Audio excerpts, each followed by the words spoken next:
दोस्तों नमस्कार। हमारे एस्ट्रोपाम एनालिसिस चैनल में आपका स्वागत है। दोस्तों आज के विषय है हस्तरेखा में सरकारी नौकरी के योग। अगर आप सरकारी नौकरी पाना चाहते हैं तो आपको नौकरी मिलेगी, इसकी पॉसिबिलिटी क्या है, इसको कैसे आप अपने हथेली से पता कर सकते हैं, इसके बारे में आज के वीडियो में बात करेंगे। तो चलिए चर्चा को शुरू करते हैं।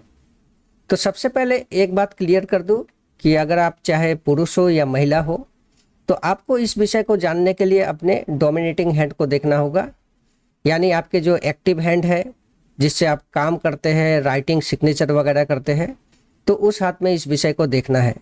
ज़्यादातर लोगों की एक्टिव हैंड राइट हैंड होती है, तो आप चाहे पुरुष हो या महिला हो, तो अगर आपकी दाएं हाथ एक्टिव है तो आप अपने दाएं हाथ में इस विषय को जान सकते हैं। ठीक है, तो चलिए चर्चा को शुरू करते हैं। तो सबसे पहले ये जान लीजिए कि सरकारी नौकरी के लिए आपके हाथ में क्या क्या देखना होगा। तो सरकारी नौकरी के लिए सबसे ज़्यादा इम्पोर्टेंट होती है आपके हाथ में सूर्य पर्वत, क्योंकि सरकारी नौकरी की विशेष कारक ग्रह आपके सूर्य होती है। तो आपके हाथ में ये रिंग फिंगर के नीचे ये वाला भाग, इतना एरिया सूर्य पर्वत होती है। तो जब भी सरकारी नौकरी की बात आता है तो सबसे पहले आपके हाथ में सूर्य पर्वत की स्थिति क्या है, कैसी है, इसको समझना सबसे ज़्यादा इम्पोर्टेंट होती है। इसके बाद आपके हाथ में ये गुरु पर्वत काफ़ी इम्पोर्टेंट होती है। तो आपके हाथ में ये तर्जनी उंगली के नीचे ये वाला भाग गुरु पर्वत होती है। तो गुरु पर्वत आपके महत्वाकांक्षाओं को दिखाती है, आपके नेतृत्व क्षमताओं को दिखाती है, जीवन में एक अच्छा पद मिले, सम्मान मिले, इसके लिए काफ़ी इम्पोर्टेंट होती है आपके हाथ में गुरु पर्वत को देखना। और देखना होगा आपके शनि पर्वत और भाग्य रेखा को।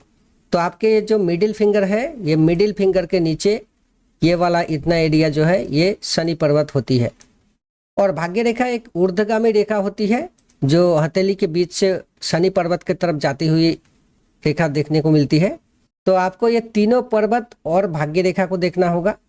इसके अलावा आपको देखना होगा मस्तिष्क रेखा को। आपके ये जो मस्तिष्क की रेखा, ये बीच वाली रेखा जो है ये मस्तिष्क रेखा होती है। और ये सब के अलावा हाथ में कुछ चिन्ह पाए जाते हैं जो सरकारी नौकरी की इंडिकेशन देती है। तो चलिए जानते हैं ये सभी चिन्हों से किस तरह से सरकारी नौकरी के योग बनती है इसके बारे में। तो सबसे पहले आपके हाथ में पर्वतों की स्थिति को सुनिश्चित करना सबसे ज़्यादा जरूरी होती है, क्योंकि ग्रहों का जो ऊर्जा है वो आपके हाथ में पर्वतों में होती है। तो आपके हाथ में गुरु पर्वत थोड़ा विकसित होना चाहिए, मतलब ये पर्वत एरिया दबा हुआ ना हो, थोड़ा उन्नत हो, ऊंचा हो, और इस पर्वत का सेंटर बिल्कुल बीच में हो। तो ये सरकारी नौकरी प्राप्ति के लिए बहुत ही अच्छी साइन है। और अगर आपके गुरु पर्वत पर कोई शुभ चिन्ह मौजूद हो, जैसे स्क्वायर हुआ, ट्रायंगल हुआ, या फिर यहाँ पर एक स्टार का साइन दिखाई दे, तो ये सब सरकारी नौकरी प्राप्ति के लिए बहुत ही अच्छी साइन होती है। इसके अलावा ये साइन किसी व्यक्ति के जीवन में सरकारी क्षेत्र से लाभ मिलेगी इसकी इंडिकेशन देती है। जैसे सरकारी कोई कॉन्ट्रैक्ट टेंडर वगैरह हुआ, या व्यक्ति पॉलिटिक्स में हो तो बहुत अच्छी ग्रोथ देखने को मिलेगी, या फिर व्यक्ति को गवर्नमेंट जॉब मिलेगी, इसकी संभावनाएं काफ़ी ज़्यादा होती है। ये सब के अलावा आपके गुरु पर्वत पर स्वस्तिक का निशान होना या एक स्वतंत्र रूप से क्रॉस बनना, ये काफ़ी अच्छा साइन होती है सरकारी नौकरी के लिए। इसके बाद आपके हाथ में शनि पर्वत को देखना काफ़ी इम्पोर्टेंट होती है। तो आपके शनि पर्वत दबा हुआ हो या ऊंचा हो, इससे कोई मतलब नहीं है, लेकिन आपके शनि पर्वत पर कोई खड़ी रेखा होना चाहिए, इस तरह से कोई खड़ी रेखा होना चाहिए। तो ये बहुत स्ट्रांग इंडिकेशन होती है कि आपको सरकारी नौकरी मिलेगी, क्योंकि शनि पर्वत आपके रिटायरमेंट के समय को भी दिखाता है। तो शनि पर्वत पर एक खड़ी रेखा होना, इसका मतलब आपको ओल्ड एज में भी आपके फाइनेंशियल सेफ्टी सिक्योरिटी मिलेगी, जो गवर्नमेंट जॉब में हमें देखने को मिलती है। तो ये इसकी इंडिकेशन देती है। और अगर यहाँ पर खड़ी रेखा के बजाय अगर यहाँ पर एक वी का सिंबल दिखाई दे, कुछ इस तरह से वी का साइन बन जाए, तो ये भी काफ़ी अच्छी शुभ साइन होती है। या फिर यहाँ पर एक ट्राइडेंट का साइन बन जाए, कुछ इस तरह से एक त्रिशूल का साइन बने, तो ये और भी ज़्यादा शुभ साइन होती है धन प्राप्ति के लिए और सरकारी नौकरी में उच्च पद प्राप्ति के लिए। अब कई बार देखा जाता है कि आपके शनि पर्वत पर कोई शुभ चिन्ह नहीं है, लेकिन आपके भाग्य रेखा शनि पर्वत तक पहुंचती है, तो ये भी बहुत अच्छी साइन है सरकारी नौकरी के लिए। ऐसी भाग्य रेखा आपको नौकरी दिलाने में बहुत मदद करता है। तो आपके शनि पर्वत खाली नहीं होना चाहिए, यहाँ पर कोई ना कोई शुभ चिन्ह जरूर होना चाहिए। और सबसे ज़्यादा इम्पोर्टेंट होती है आपके हाथ में सूर्य पर्वत, ये वाली रिंग फिंगर के नीचे ये वाला एरिया। तो आपके हाथ में सूर्य पर्वत विकसित होना चाहिए, मतलब ये दबा हुआ ना हो, उन्नत हो, ऊंचा होना चाहिए। इससे ये पता चलता है कि आपके अंदर सूर्य के गुणों का प्रधानता बहुत अच्छी है, जो सरकारी नौकरी के लिए सबसे ज़्यादा जरूरी होती है। तो आपके सूर्य पर्वत अच्छा हो तो ये बहुत अच्छी साइन है। और अगर इस पर्वत पर कोई शुभ चिन्ह मौजूद हो तो आपको सरकारी नौकरी मिलेगी, इसकी चांस बहुत ज़्यादा बढ़ जाती है। तो यहाँ पर शुभ चिन्ह जैसे आपके सूर्य पर्वत पर एक सूर्य रेखा मौजूद हो जो बिल्कुल स्पष्ट होना चाहिए, बिना कटी फटी स्पष्ट सूर्य रेखा हो। ये रेखा अगर थोड़ा ज़्यादा लंबी होकर हार्ट लाइन से भी नीचे आ जाए तो ये और भी अच्छी बात है। तो आपके हाथ में एक स्ट्रॉन्ग अच्छी सूर्य रेखा होना चाहिए, या फिर यहाँ पर एक फिश का साइन होना चाहिए। कुछ इस तरह से फिश का साइन बनता है, तो आपके सूर्य पर्वत पर एक फिश का साइन होना चाहिए, या फिर आपके सूर्य पर्वत पर एक स्टार का साइन हो। मैं यहाँ पर ठीक से ड्रॉ नहीं कर पा रहा हूँ, लेकिन ऐसे स्टार नहीं, पूरा वेल फॉर्म स्टार होना चाहिए। तो ये आपको सरकारी नौकरी मिलेगी, इसकी काफ़ी ज़्यादा संभावनाएं होती है। और ये सब के अलावा हाथ में कुछ खास चिन्ह पाए जाते हैं जो सरकारी नौकरी के बहुत स्ट्रॉन्ग इंडिकेशन देती है। जैसे अगर आपके ये जो रिंग फिंगर है, ये रिंग फिंगर और मिडिल फिंगर, ये दोनों के बीच में इस तरह से एक छोटी सी रेखा पाई जाती है जिसे एजुकेशन लाइन कहा जाता है। तो आपके हाथ में एक अच्छी स्ट्रॉन्ग सूर्य रेखा हो और आपकी ये वाली रेखा जो एजुकेशन लाइन है ये थोड़ा ज़्यादा लंबी होकर ये सूर्य रेखा के साथ मिल जाए तो आपको सरकारी नौकरी मिलेगी, इसकी पॉसिबिलिटी बहुत ज़्यादा होती है। तो ये एक साइन हुआ। इसके बाद अगर आपके सूर्य रेखा से कोई रेखा निकलकर, जैसे आपका ये सूर्य रेखा है, तो आपके ये सूर्य रेखा से कोई रेखा निकलकर शनि पर्वत पर पहुंच जाए तो आपको सरकारी नौकरी मिलेगी, इसकी पॉसिबिलिटी बहुत ज़्यादा होती है। या फिर अगर आपके सूर्य रेखा के दोनों ओर, यानी ये आपके सूर्य रेखा है और सूर्य रेखा के दोनों ओर एक छोटी छोटी रेखा दिखाई दे कुछ इस तरह से, तो ये काफ़ी अच्छी साइन है जो आपको नौकरी मिलेगी, इसकी बहुत ज़्यादा संभावनाओं को दिखाती है। तो सूर्य पर्वत पर यह सब कुछ खास चिन्ह होती है जो आपकी नौकरी पक्का होने की पूरी संभावनाओं को दिखाती है।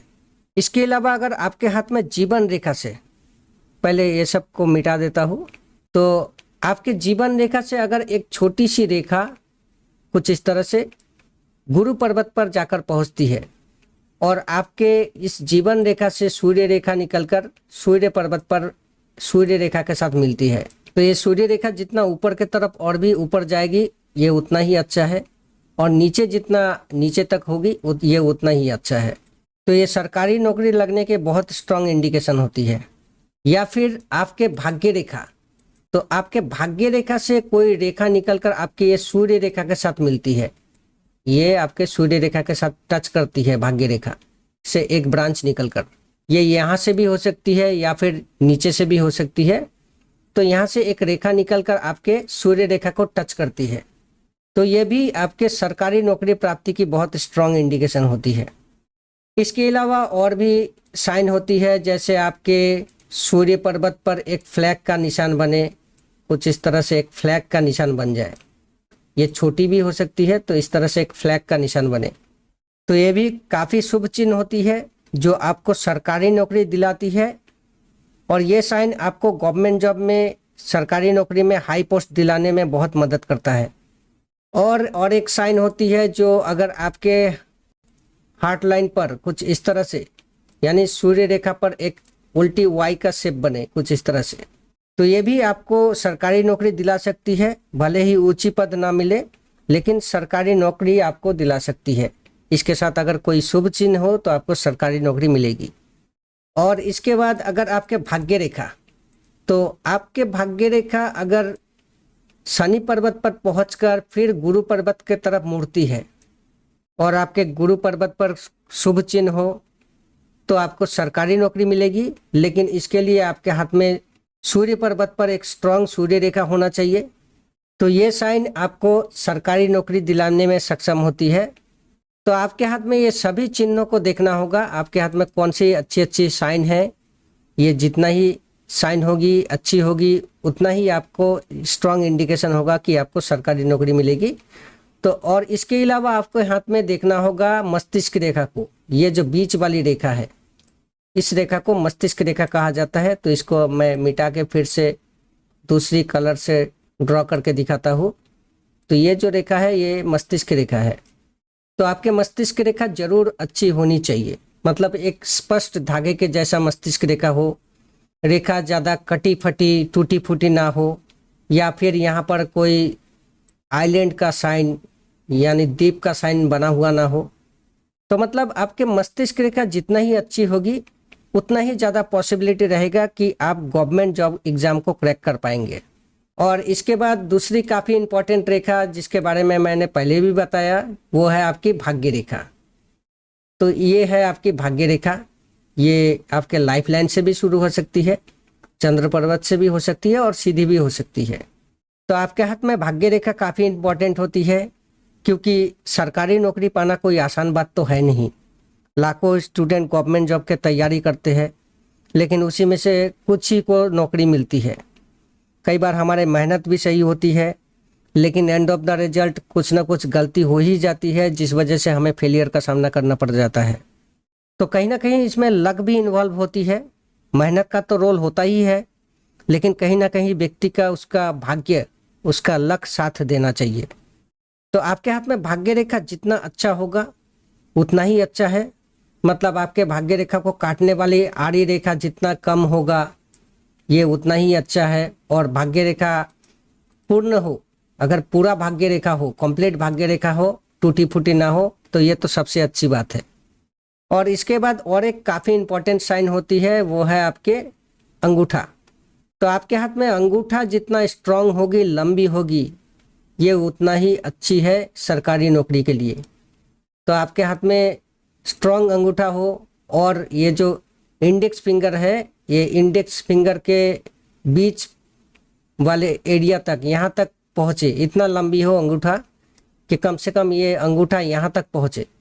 तो आपके अंगूठा लंबी होनी चाहिए, स्ट्रांग होनी चाहिए। और आपके अंगूठा का ये जो दोनों पर्व है ये लगभग इक्वल होना चाहिए।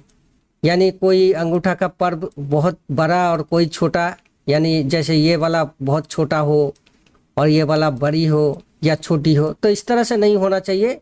ये दोनों लगभग इक्वल होना चाहिए। अंगूठा स्ट्रांग होना चाहिए और हाथ में मस्तिष्क रेखा अच्छा होना चाहिए। आपका भाग्य रेखा भी अच्छा हो, शनि पर्वत पर कोई खड़ी रेखा हो, गुरु पर्वत पर कोई शुभ चिन्ह मौजूद हो, सूर्य पर्वत पर कोई विशेष चिन्ह मौजूद हो या अच्छी साइन मौजूद हो। तो ये सभी साइन आपको सरकारी नौकरी प्राप्ति के लिए बहुत ही स्ट्रांग इंडिकेशन होती है। इसके बाद आपको नौकरी में कब प्रमोशन मिलेगी या आपको नौकरी कब मिलेगी, इसकी भी कुछ इंडिकेशन आप हथेली में देख सकते हैं। तो यह जो आपके लाइफ लाइन है, ये वाली रेखा आपके लाइफ लाइन है। तो आपके लाइफ लाइन में से कुछ अगर इस तरह से ऑफ रोड निकले, छोटी छोटी रेखाएं दिखाई दे, तो ये कहाँ पर बनती है, इसका एज क्या है, इसको निकालना काफ़ी ज़्यादा इम्पोर्टेंट होती है। अगर ये जीवन रेखा के शुरुआत में कुछ यहाँ पर दिखाई दे, तो ये लगभग मान के चलिए 20 से लेकर 27 या 28 के एज को दिखाती है। तो अगर आपके जीवन रेखा पर इस तरह से छोटी छोटी ऑफ रोड दिखाई दे, तो इसका मतलब इस एज में आपको नौकरी मिलेगी। इसको और भी थोड़ा क्लियर करके बताता हूँ। मान के चलिए आपके यहाँ पर एक ऑफ रोड दिखाई देती है, जैसे यहाँ पर एक ऑफ रोड दिखाई देती है यहाँ पर जो लगभग 25 के एज में, और फिर यहाँ पर और एक ऑफ रोड दिखाई देती है कुछ इस तरह से, एक छोटी सी ऊर्ध्वगामी रेखा दिखाई देती है। तो ये आपका पकड़ लीजिए लगभग 35 का एज होती है। तो मतलब आपको इस एज में नौकरी मिलेगी और लगभग 35-36 के एज में आकर आपको कोई अपॉर्चुनिटी मिलेगी या शायद आपका प्रमोशन भी हो सकती है। तो ऐसे आप समझ सकते हैं। फिर इसके बाद भाग्य रेखा पर भी कुछ इंडिकेशन मिलती है। जैसे आपके भाग्य रेखा पर इस तरह से कोई ऑफ रोड निकले, तो ये जहाँ से निकलेगी, या आपका मस्तिष्क रेखा पर कोई ट्रायंगल का साइन बने और यहाँ से एक छोटी सी रेखा ऊपर की तरफ जाए, या आपके भाग्य रेखा पर एक ट्रायंगल का साइन बने, तो ये जिस एज में होगी उस एज में आपके नौकरी मिलेगी या आपका प्रमोशन होगा, ये इसका इंडिकेशन देती है। तो यहाँ पर एज निकालना एजिंग का बहुत बड़ा फैक्टर होती है। तो इसके लिए मैंने अलग से वीडियो बनाए हैं, आई बटन में दे दूंगा, देख सकते हैं। लेकिन मोटे तौर पर आप ये समझ लीजिए कि आपकी ये जो मस्तिष्क रेखा है, ये मस्तिष्क रेखा के नीचे अगर भाग्य रेखा पर कोई इस तरह से साइन दिखाई दे तो ये 35 के पहले के एज को शो करती है, और मस्तिष्क रेखा के अगर ऊपर हो तो ये 35 के बाद के एज को दिखाती है। तो ये थी जानकारी। आशा करता हूँ ये जानकारी आपको अच्छा लगा होगा। जानकारी कैसी लगी कमेंट करके ज़रूर बताइएगा। और आपने अगर अभी तक मेरे चैनल को सब्सक्राइब नहीं किए हैं तो प्लीज़ सब्सक्राइब कर लीजिएगा, और वीडियो को लाइक और शेयर करके मुझे सपोर्ट कीजिएगा, ताकि ऐसी और भी जानकारी मैं आपके लिए ला सकूं। तो आज के लिए बस इतना ही। पूरा वीडियो देखने के लिए आपको बहुत बहुत धन्यवाद।